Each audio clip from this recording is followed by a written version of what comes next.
هارد ليك يا سجافشه على الهزيمه من بالميراس 2-0. داني من ساعه الماتش ما خلص وانا قاعد متنكد وزعلان. كان نفسنا نفوز عليهم ويبقى عندنا 4 نقط وكنا نصعد للدور اللي بعد كده. الامل دلوقتي في الماتش بتاع بورتو، نفوز عليهم وبعد كده نشوف اللي هيحصل. يا عم الامل في ربنا، بلا بورتو بلا مارينا. وبعدين هي اساسا بطوله معفنه ومنيله ب60 نيله بتاعت امريكا دي. لا عارفين ننام ولا نقوم، وماتش الظهر وماتش في نص الليل، والجو ما تعرفش حر ولا برد. وكل اللي فات ده كوم، وموضوع الاكل كوم تاني.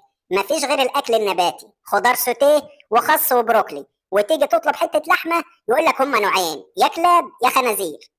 لا حول الله، ده انتوا كتر خيركم والله يا سجافشه انكم مستحملين ده كله. بس ما تاخذنيش يعني، ما هو كل الفرق نفس القصه، جايه من بلاد تاني غير امريكا وعامله شغل حلو. يعني عندك مثلا الهلال اتعادل مع الريال، وصن داونز فاز على وولسن هيونداي الكوري. بقول لك ايه يا عم انت، انا مش ناقصك دلوقتي، بلا هيونداي بلا شيفروليه. انا قرفان اخر حاجه من امريكا دي. وانا اللي كنت عامل نفسي هاجي اتفسح واشتري برفانات وتيشيرتات وموبايلات. شكلنا كده هنروح في اول طياره بعد ماتش بورتو. تيشيرتات ايه وموبايلات ايه بس؟ هو انت جاي من الخليج؟ وبعدين خليك متفائل يا اخي، مش يمكن نفوز على بورتو ونصعد؟ وبعدين ايه اللي حصل في الشوط الثاني ده لما انت كنت هتبدل وهتنزل؟ الحكم وقف الماتش وانتوا دخلتوا اوض اللبس والجماهير سابت الاستاد ومشيت. ده انا قلت هيضربوا الاستاد بالنووي. يا عم ولا ضرب ولا بتاع، دي ماسوره المجاري العموميه بتاعت الاستاد اتكسر، والريحه بقى بعيد عنك ما قدرناش نستحملها. وبعدين يوم الخميس في امريكا بيبقوا عاملين كرنب وقرنبيط، فالدنيا كانت بايظه خالص. وبعد ما صلحوها وولعوا شويه بخور نزلنا كملنا الماتش. طب ده المفروض على كده كان لغوا الماتش، ده الريحه معاها بتاع اسبوع علشان تمشي. يا سلام لو الماتش ده كان اتعاد، كنا نصحح على الاخطاء بتاعتنا وكنا نفوز على بالميراس.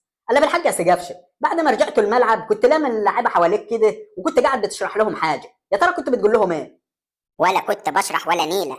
اصل يوم 20 اللي هو يوم الجمعه ده ميعاد لم الجمعيه اللي عاملينها مع بعض في الاهلي، وانا اللي عليا الدور اقبضها.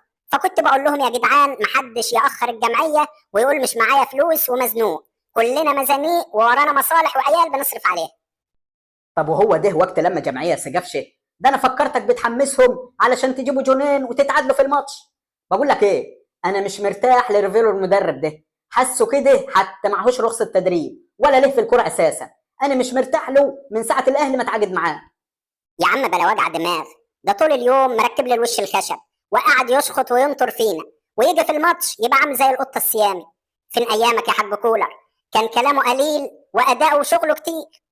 بس نديه العذر برضه يا سجافشه، ده جاي على بطوله كبيره زي دي ولسه ما عرفش برضه اللعيبه. وبعدين سيبك من ريفيرو، خليك انت في اسامه ابو علي. هو ايه اللي عمله ده؟ رايح يجيب جون في نفسه؟ طب ده اسمه كلام برضه؟ يا عم اصل الواد وسام ده قبل ماتش بالميراس حلف بالطلاق لا هيجيب جون، فتقريبا لما لقي دفاعات ميراس متقفله ومش عارف يدخل ال 18 بتاعتهم راح جاب جون في الشناوي علشان اليمين بتاعه ما ينزلش.